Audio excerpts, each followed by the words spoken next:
刘杰，再出一箭，劈了他那小船。没力气了。你这夯货，偏偏在这个时候倒下。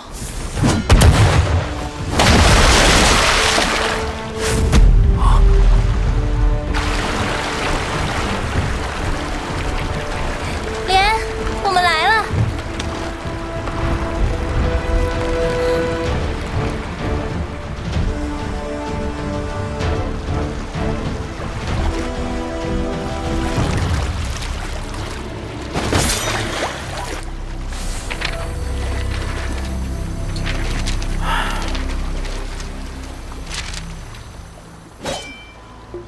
皇上，到了这一步，老奴能做的都已经做了。